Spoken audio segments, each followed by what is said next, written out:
యోగాతో బరువు తగ్గటం సులభం కేవలం 30 రోజుల్లోనే.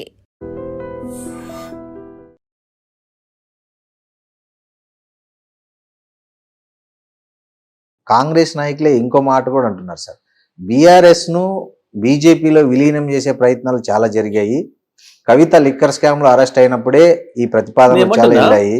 సో వాళ్ళ మధ్య ఆల్రెడీ సంఘీభావం ఉంది. వాళ్ళు అందుకే ఒకవేళ ఉంది అనుకుంటే మమ్మల్ని శిక్షించాలనుకున్న అధికారం నీ దగ్గర పెట్టుకుంటావు కానీ ఆయనకి ఎందుకు ఇస్తావు? ఆయనకి ఇస్తే మరి మాఫీ చేస్తాడు కదా. అవును, మరి నీ కాకుండా అధికారాన్ని ఆయనకి ఎందుకు ఇచ్చిన? మాఫీ చేస్తానికి నీకు మిలాకొతుందా? కేసీఆర్తో నీకు మిలాకొతుందా? ఇప్పుడు థర్డ్ పార్టీ నువ్వు అడగదలుచుకుంటే అదే అడగచ్చు కదా. రేవంత్ రేపు మీరు అడగదలుచుకుంటే మరి ఇప్పుడు మీరు బీజేపీలో విలీనం అవుతుంది అని చెప్పి మీరే చెప్పుకుంటూ మరి ఈ కేసు సిబిఐకి అప్పచెప్తే ఇంకా ఈజీ అయింది కదండి వాళ్ళు మాఫీ చేసుకోవడానికి. అవును, మరి ఎందుకు కేసీఆర్ జైలు పెట్టే అవకాశం నీ చేతుల నుంచి వదులుకున్నావు అని మీరు అడగచ్చు కదా. కానీ ఆయన ఉద్దేశం ఏంది? కేసీఆర్ ను శిక్ష ఆల్రెడీ ప్రజలు శిక్ష చేసేసారు, నేను మళ్ళీ కొత్తగా వేసిన అవసరం లేనప్పుడు నువ్వు సిబిఐకి ఒక రాజకీయ నాయకుడిని ప్రజలు ప్రతిపక్షం పరిమితం, అది ఫామ్ హౌస్ పరిమితం చేయడానికి మించిన శిక్ష లేదని ఆ మధ్య ఢిల్లీలో కూడా అయినాక మరి ఎంక్వైరీ కమిషన్ ఎందుకు? సిబిఐకి రాసుడు ఎందుకు? అది ప్రజల సొమ్ము కదా. అంటే మరి ప్రజల్ని చూసారు కదా. ప్రజల సొమ్ము అయితే నువ్వు కదా కాపాడాల్సింది, నువ్వు కదా. సిబిఐ కాదు కదా రక్షకుడు, నువ్వు కదా. నువ్వే సిబిఐ మీద మాట్లాడిన ఎన్ని ఉన్నాయి? సిబిఐ మీద రేవంత్ ఎన్నిసార్లు మాట్లాడిండు? రాహుల్ గాంధీని అరెస్ట్ చేస్తానికి సిబిఐ వాళ్ళ 10th జనపద దాని వాళ్ళ ఇంటి దగ్గర పోయింది అన్నప్పుడు రాహుల్ గాంధీ ఈయన ఏం మాట్లాడింది సిబిఐ మీద? అంతేందుకు సిబిఐ ఆఫీస్ ఎదురుగా ధర్నా చేయలేమన్నా ఈయన ముఖ్యమంత్రికి పోయి చేసిండు మొన్న ఢిల్లీలో. ఇక్కడ కూడా చేశారు. ఈడ మన కోటిలో సిబిఐ ఆఫీస్ అవును, మొత్తం మంత్రివర్గం అంతా పోయి ధర్నా చేశారు. రాహుల్ కేసులో అరెస్ట్ చేయడానికి పోయినప్పుడు ఏ సిబిఐ చట్ట వ్యతిరేకంగా పనిచేస్తుంది, బీజేపీ చేతిలో అస్త్రంగా పనిచేస్తుంది అని చెప్పినావు. బీజేపీ చేతిలో ఉన్న అస్త్రానికి నువ్వు సిబిఐని ఎట్లా ఇచ్చినావు? కేసు ఎట్లా ఇచ్చినావు? ఎవరు మిలాఖత్తో ఇచ్చినావు? ఎందుకు ఇచ్చినావు? సింపుల్ అండి. మీ చేతులు ఉన్న ఆయుధాన్ని తీసుకుపోయి ఇంకోటి చేతిలో ఇంకోరికి ఇవ్వడం అంటే దాని అర్థమైంది. ఆయనకి నీకు ఫ్రెండ్షిప్ ఉంటేనే కదా. నీ అధికారాన్ని ఆయనకి ఎందుకు ఇస్తావు? అవును, సింపుల్. వేరే సాక్ష్యాలు ఎందుకు దీనికి? ఇంకా నువ్వు ఎన్ని బుకాయిస్తే ఉంది? ఇప్పుడు 10 ఏళ్ల బీఆర్ఎస్ పాలనలో రైతులు యూరియా కోసం ఎప్పుడు ఇంత శ్రమ పడినట్లు చూడలే. కానీ ఈ కాంగ్రెస్ గవర్నమెంట్ లో ఇప్పుడు అంత మీరు అనేది నిజమైతే మోడీకి రేవంత్ రెడ్డికి మధ్య అంత అండర్స్టాండింగ్ ఉంటే ఇతను అడిగిన యూరియా అంతా పంపించి అసలు ఈ సమస్య ఉండేది కాదు కదా. అంటే ఇతను అడిగితే పోయి అడుగుతున్నాడు యూరియా కావాలి, ప్రాజెక్టులు కావాలి, ఫండ్స్ కావాలని. కానీ అవేమీ కేంద్రం ఇవ్వట్లేదు. కేంద్రం ఎందుకు ఇవ్వడం లేదు? వీళ్ళు అడిగితే అసలు ఎవరికైనా ఇవ్వాలి, ఎవరికైనా ఇస్తుంది భారతదేశంలో. నీ సోయి లేక, నీకు ప్రజల పట్ల పట్టింపు లేక, ప్రజల పట్ల పట్టింపు లేక నీకు అసలు గమ్మత్ ఏంది మీకు? ఇప్పటికి కూడా ఇవ్వలేదు అంటున్నాడు. ఏడంటున్నాడు. ఇవాళ చూడు, ఇవాళ ఏం మాట్లాడిండు? కేంద్రం యూరియా ఇవ్వలేదు, కేంద్రం సహకరిస్తలేదు అని ఇంతవరకు మాట్లాడలేదు రేవంత్ రెడ్డి. మాట్లాడలేదు. మరి ఒక నిమిషం ఆగండి. మొన్న అసెంబ్లీలో కూడా ఏం మాట్లాడిండు? ఎస్, నేను మోడీని కలుస్తా, మా డెబాయ్ హెల్ప్ చేస్తాడు మన రాష్ట్ర అభివృద్ధికి అన్నాడు. మరి మోడీ వెల్కమ్ కూడా చెప్పిండు కదా కాంగ్రెస్ సీఎం. ఇక్కడే చెప్తున్నా, ఒక్కసారి కూడా మోడీకి అగెన్స్ట్ గా ఇంతవరకు మాట్లాడలేదు రేవంత్ రెడ్డి. గుర్తుపెట్టుకోండి. యూరియా కూడా లేదు అనడం లేదు. ఏం మాట్లాడండి అలా? అవునండి, ఓ సినిమాకి కూడా పోతారు, లైన్లో నిలబడతారు. మొదటోనికి ఆఖరోనికి ఒకటేసారి వస్తుందా టికెట్? 8 గంటలు పడుతుంది యూరియాలన్నట. మొదటి రైతుకు చివరి రైతుకి కంటే 8 గంటలు పడుతుందట. 8 గంటలు నిలబడలేక వాడు ఓపిక లేక పోయి రోడ్డు మీద కూర్చుంటుండు. ఎవడన్నా ఒకడు కూర్చోబెట్టి మీ ఫోటో తీసి పంపుతుండు.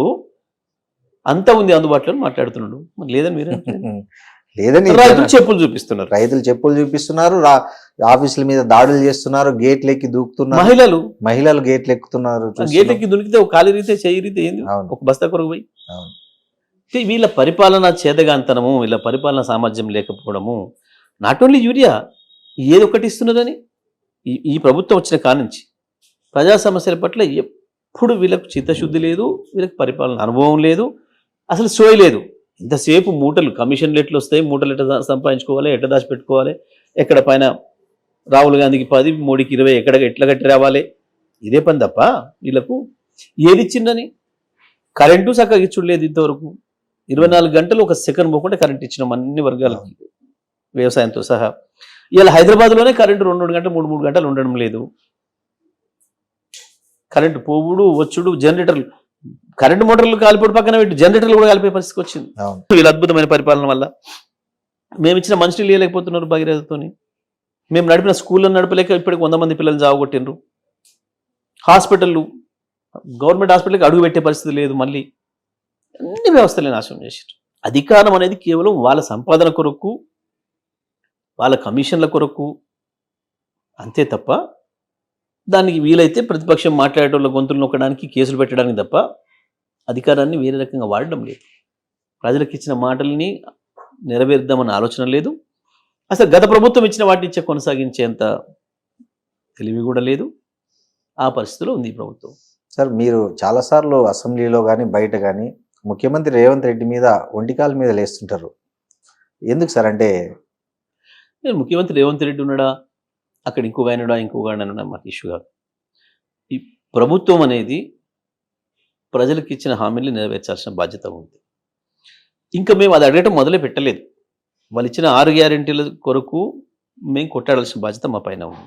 ఎందుకంటే ప్రతిపక్షంగా మాకు ప్రజలు ఈ అవకాశం ఇచ్చిండ్రు, వాళ్ళకి ఏం అధికారం చేసే అవకాశం ఇచ్చిండ్రు. వాళ్ళ మాటల్ని నమ్మి 2 లక్షల రూపాయలు రుణమాఫీ అవుతుందని, 15,000 రూపాయల రైతు భరోసా వస్తుందని, ఇంటింటికి తులం బంగారం వస్తుందని, ప్రతి మహిళకి 2,500 రూపాయలు వస్తాయని, మొత్తం 2 లక్షల ఉద్యోగాలు ఏడాది లోపల వస్తాయని, 4,000 రూపాయల నిరుద్యోగ భృతి వస్తుందని, ఆటో కార్మికులకు 12,000 రూపాయలు వస్తాయని, ఉపాధి హామీ కార్మికులకు 12,000 రూపాయలు వస్తాయని, ఉద్యోగస్తులు మొత్తం మాకు టీఏడిఏలు వస్తాయి, మాకు అనుకున్నంత అన్నీ కూడా వస్తాయని చెప్పి అన్ని రకరకాల ఆశలతోని ఓట్లేసిండ్రు. వాళ్ళు మాట ఇచ్చిండ్రు, 420 హామీలు ఇచ్చిండ్రు, ఓట్లేసిండ్రు. వాళ్ళకి అధికారం ఇచ్చిండ్రు, ప్రతిపక్షంగా పనిచేయమని మాకు అవకాశం ఇచ్చిండ్రు. వాళ్ళు అధికారం సరిగా పనిచేయనప్పుడు ప్రతిపక్షంగా మా బాధ్యత మేము పనిచేయాలి. కాబట్టి ప్రతిపక్ష పాత్రగా మేము పనిచేస్తున్నాం సార్. అయితే వాళ్ళు ఇచ్చిన హామీల గురించి ఇంకా మొదలు పెట్టలే మేము. కేసీఆర్ గారు మాట చెప్పిండ్రు, సమయం ఇద్దాం, కొంతకాలం కొత్త ప్రభుత్వం ఉండనియండి, చూద్దాం, ప్రజలు కూడా మీరు ఎందుకు తొందరపడ్డారు మన అనొద్దు అని చెప్పి మాట వల్ల దాని కొరకు ఆపి. కానీ మేము మాట్లాడింది ఏదైతుందో ఈ సంవత్సరాల కాలంగా లేని కొత్త సమస్యలను తీసుకొచ్చి ప్రజల్ని ఇబ్బందుల పాలు చేసి, ప్రజల ఆస్తుల్ని ధ్వంసం చేసే దుర్మార్గమైన పనులు హైడ్రా పేరు మీద కావచ్చు, మూసీ పేరు మీద, మూసీ రెజ్యునేషన్ పేరు మీద కావచ్చు, లగచర్ల లాంటి భూములు గుంజుకునే కార్యక్రమాలు కావచ్చు, ఈ ప్రజా వ్యతిరేకమైన కార్యక్రమాలు, ప్రజల్ని తీవ్రమైన ఒత్తిడిలోకి నెట్టే కార్యక్రమాలు జరిగినప్పుడు తప్పకుండా వాళ్ళకి అండగా నిలబడాల్సిన బాధ్యత ప్రతిపక్షంగా మాకు ఉంది. కాబట్టి హైడ్రా బాధ్యతల కోసం ఏమన్నా ప్రత్యేక కార్యాచరణ చూసినాం, మీరు చూసిండ్రు. బహుశా భారత రాజకీయ చరిత్రలో ఎక్కడ జరిగినట్లుగా బాధిత ప్రజలే స్వయంగా తెలంగాణ భవన్కి వచ్చి 100,000 మంది మహిళలు చూసినాం, ముస్లిం మహిళలు వచ్చి వాళ్ళు చెప్తున్నారు. వాళ్ళు ఉపన్యాసం మైక్ తీసుకుని, వాళ్ళు అన్నట్టు రోజు ఉపన్యాసాలు ఇచ్చిన కాదు, రాజకీయ నాయకులు కాదు. ఆ అమ్మాయి చెప్తుంటే విన్నాం, ప్రపంచం అంతా నిబరపోయింది. నేను 40 సంవత్సరాలు నా పెళ్ళైన ఆ ఇంటికి వచ్చిన, మా ఇల్లు దాటినాక 10వ గడప దాటితే చౌరస్తా, ఆ చౌరస్తాకే పోలే నేను నా ఇంట్లో అడుగు పెట్టిన కానించి మొదటిసారి అది దాటి ఆటో కట్టుకొని మీ భవనం వెతుక్కుంటూ వచ్చినాం, మీకు మరి రక్షణ చేయాలి మాకు అని చెప్పి కేటీఆర్ గారి దగ్గరకు వచ్చారు వాళ్ళందరూ. అంటే ప్రజలకి వాళ్ళ తెలంగాణ భవన్ అనేది ఒక కేర్ ఆఫ్ అడ్రస్ అయింది దెబ్బతింటున్న ప్రజలకి, ఈ ప్రభుత్వం చేత దెబ్బతింటున్న ప్రజలకి. ఆ స్థాయిలో ప్రజలకు మా మీద విశ్వాసం ఉన్నప్పుడు దానికి తగ్గట్టుగా మేము పనిచేయాలి. ఇన్ని అభివృద్ధి కార్యక్రమాలు, ఇన్ని సంక్షేమ కార్యక్రమాలు అమలు చేసినారు, మరి ఎందుకు 2023 ఎన్నికల్లో పార్టీ అంత ఘోరంగా ఓడిపోయి, అంటే ఎందుకు 20 సీట్లు తేడా తప్ప ఘోరమైన ఓటమి కాదు. పర్సెంటేజ్ ఆఫ్ ఓటింగ్ చూసుకున్నప్పుడు 1.5% డిఫరెన్స్, సీట్ల పరంగా చూసినప్పుడు 20 సీట్లు. ఎందుకు ఘోరమైన ఓటమి కాదు ఒక రాజకీయ పార్టీకి. అంతా చేసిన ఒక రాజకీయ పార్టీకి శ్రీనివాస్ గారు 1.5% ఓట్ల తేడాతో ఓడిపోవడం ఘోరమైన ఓటమి కాదు. 15-20 సీట్ల తేడాతో కేసీఆర్ కూడా రెండు చోట్ల నిలబడితే ఒక చోటు గెలిచే పరిస్థితి. చాలా మంది పెద్ద పెద్ద మంత్రులు అందరూ చాలా మంది. ఏం జరిగింది? మేము పరిపాలన చేసుకుంటూ పోయినాం ప్రజలు సరిపోయే పద్ధతుల్లో తప్ప, రాజకీయ పార్టీగా మేము కొంచెం నిర్మాణం చేసుకోవడంలో విఫలమై, మేము చేస్తున్న అభివృద్ధి కార్యక్రమాల్ని పార్టీకి ఓట్ల రూపంలోకి మార్చుకునే విషయంలో మేము కొంచెం విఫలమైనాం. మేము ప్రతిపక్షాన్ని తక్కువ అంచనా వేసాం. ఎవడు నమ్ముతాడు వీళ్ళ మాటలోనే అనుకున్నాం. ఒక క్రెడిబిలిటీ లేని వాళ్ళు వీళ్ళ మాటలు ఎవడు నమ్ముతాడని కూడా భావించినాం. వాళ్ళు చెప్తున్నది ఏదైతుందో వాళ్ళ గ్యారంటీస్ ఏవైతున్నాయో ఇవి ప్రజలు విశ్వసించే స్థాయిలో లేవు. రాష్ట్ర ప్రభుత్వ ఖజానా అనుమతించదు. మొత్తం భారతదేశ బడ్జెట్ కూడా సరిపోదు వీళ్ళు ఇచ్చిన హామీలు నెరవేర్చడానికి. ఇటువంటప్పుడు ప్రజలు వీటిని విశ్వసించారు కదా అనే ఒక భరోసా మాకు ఉంది. కానీ వాళ్ళు ప్రజల్ని నమ్మించగలిగారు. మోసం చేయడంలో వాళ్ళు సక్సెస్ అయ్యారు డెఫినెట్గా. అందుకనే మేము ఎన్ని చేసి కూడా ఒకటి వాటిని ఓటు రూపంలోకి మార్చుకోవడంలో మేము చేయాల్సిన విషయంలో మా వైఫల్యం. 6 గ్యారెంటీలతో పాటు 420 హామీలు ఇచ్చి ప్రజల్ని నమ్మించడంలో వాళ్ళు సాధించిన విజయం ఈ ఫలితం కాదు. కానీ పార్టీ జెండా మోసిన చాలా మందిని పట్టించుకోలేదు. రెండోసారి సీఎంగా ఎన్నికైన తర్వాత కేసీఆర్ కుటుంబ పాలన ఎక్కువైపోయింది. కుటుంబం చుట్టూనే మొత్తం పాలన అన్నీ అక్కడే జరిగాయి. చాలామందికి అపాయింట్మెంట్ ఇచ్చే పరిస్థితి కూడా లేదు ఎమ్మెల్యేలకు. కొంతమంది ప్రజా సమస్యలు చెప్పుకోవడానికి వెళ్తే కూడా చాలా ఒక రకమైన వాళ్ళ ఫ్యామిలీ పాలనలో బాగా డ్యామేజ్ చేసిందని స్వయంగా టీఆర్ఎస్లోనే కార్యకర్తలే చాలామంది అనే పరిస్థితి ఉంది. ఈసారి అట్లాంటి తప్పిదాలు జరగకుండా ఏమన్నా సింపుల్ కార్యకర్తలకు అన్యాయం జరిగింది పట్టించుకోలేదు. జెండా మోసిన వాళ్ళకి మొదటి నుంచి పార్టీ నిర్మాణానికి కృషి చేసినందుకు చాలా మందిని అసలు పట్టించుకోలేదు, పరామర్శించే పరిస్థితిలో కూడా లేరు. వాళ్ళను అసలు ఇది తెలివి తక్కువ మాట. ఇది అంటే ఎవరైతే సపోజ్ ఎవరైతే ఆత్మ బలిదానాలు చేశారో వాళ్ళ కుటుంబాలకి కనీసం ఒక పేరేమన్నా చెప్తారా? ఎవరైనా గద్దరే ఉన్నాడు.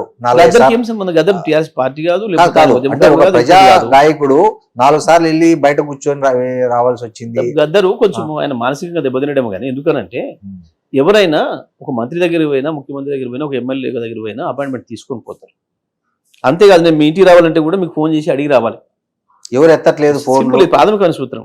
ఎవరు లిఫ్ట్ చేయట్లేదు, ప్రాథమికమైన సూత్రం ఉంటున్నా. ఆ కమ్యూనికేషన్ వ్యవస్థ లేక ముఖ్యమంత్రి పక్కన వదిలిపెట్టరి, ముఖ్యమంత్రిని వదిలిపెట్టరి. రొద్దం శ్రీనివాస్ అని మీ ఐ డ్రీమ్ మీరు ఒక యాంకర్ ఇంటికి కూడా రావాలంటే కూడా పర్మిషన్ తీసుకొని రావాలి వాస్తవానికి. అటువంటిది నువ్వు నేను పోయినా గేట్ ముందడు పోయినా వచ్చినానంటే అది పూర్తిగా రాజకీయ ఆరోపణ తప్ప అంతమించి ఏం లేదు. అంటే ఆయన కూడా టీఆర్ఎస్ వ్యతిరేకంగా మాట్లాడదలుచుకుని మాట్లాడాడు, కేసీఆర్ వ్యతిరేకంగా మాట్లాడదలుచుకుని మాట్లాడండి. ఆయన బీజేపీ మీటింగ్ పోయిండు, బీఎస్పీ మీటింగ్ పోయిండు, ఇంకో మీటింగ్లో కూడా పోయిండు. ఆయన చూసినాం మనం. చివరి రోజుల్లో ఆయన కొంత అంతకుముందు ఆయన ఉన్న స్థితికి వేరుగా మా ప్రవర్తించాడు. అదే అంతకుముందు కేసీఆర్ బాగా పోయిండు.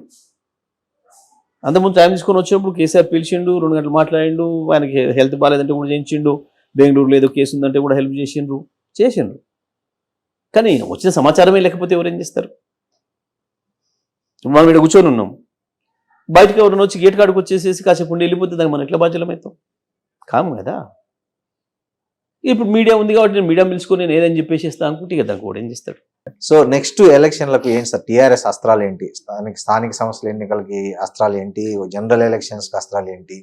అసలు ఈ ఓటమి నుంచి బీఆర్ఎస్ నేర్చుకున్న పాఠాలు ఏమైనా ఉన్నాయా? సరిదిద్దుకోవాల్సినటువంటి ఏమన్నా చర్చ జరిగిందా ఓటమి పైన తర్వాత ఎప్పుడైనా కానీ? 100% ఎన్నికల తీరుగా మేము డీల్ చేయలేదు అనేది వాస్తవం. మేము పరిపాలన పైన దృష్టి పెట్టినాం తప్ప ఎన్నికల పైన దృష్టి పెట్టి పని చేయలేదు అనేది ఒకటి వాస్తవం. ఇవాళ ప్రజల్లో ఈ ప్రభుత్వం పైన వస్తున్న వ్యతిరేకత ఏదైతే ఉందో మేము ప్రతిపక్షంగా సరైన పద్ధతుల్లోనే పనిచేస్తున్నాం, మా పాత్ర నిర్వహిస్తూ ఉన్నాం. ఎన్నికలంటే ఇక వచ్చినప్పుడు ఎన్నికల్లో స్ట్రాటజీస్ అప్పటికప్పుడు నిర్ణయించుకొని పోవాల్సిందే తప్ప ప్రత్యేకమైన ఏమి ఉండవు. ఎప్పటికప్పుడు లైవ్గా ప్రజల్లో ఉండటం, మన పాత్ర పోషించడం అనేది ముఖ్యం రాజకీయాలలో.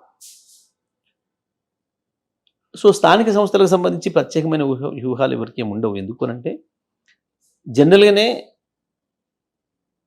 ప్రభుత్వానికి అనుకూలంగా ఉంటాయి ఎప్పుడైనా సరే స్థానిక ఎన్నికలు.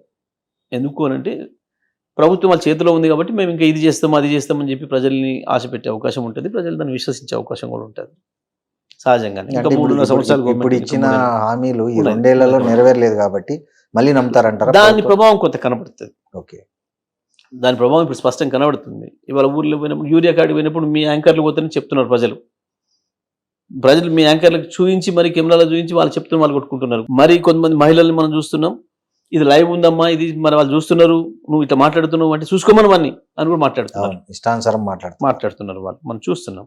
ప్రజల్లో గంత వ్యతిరేకత కనబడుతుంది. తప్పకుండా అది కూడా రిఫ్లెక్ట్ అవుతుంది, కొంత దాని ప్రభావం కనపడుతుంది ఎన్నికల్లో చూస్తాం. Thank you sir, thank you. ఇది ఇవాల్టి open talk with Roddam Srinivas. వచ్చే ఎపిసోడ్లో మళ్ళీ కలుద్దాం. And for more videos, Please subscribe to iDream. Please subscribe to iDream. Please subscribe iDream. And please subscribe to iDream. For more videos, subscribe to iDream. please like, share, and subscribe to the channel. Congratulations, iDream. Subscribe to iDream. Subscribe to iDream. So subscribe to iDream Media. iDream ki iDream team అందరికి huge congratulations. Please subscribe iDream Media. Please subscribe to iDream. Subscribe iDream. Please subscribe to iDream. iDream అంటే నా కళల ఛానల్ను subscribe చేసుకున్న నోరు తిరుగుతలేదు, మీరైతే గంట గుర్తు కొట్టండి. For more such videos, please subscribe to iDream. Subscribe to iDream. Please subscribe to iDream. Please subscribe iDream Media. Please do subscribe to iDream. Please subscribe to iDream Media. For best entertainment and information, please subscribe iDream. And don't forget to subscribe to iDream.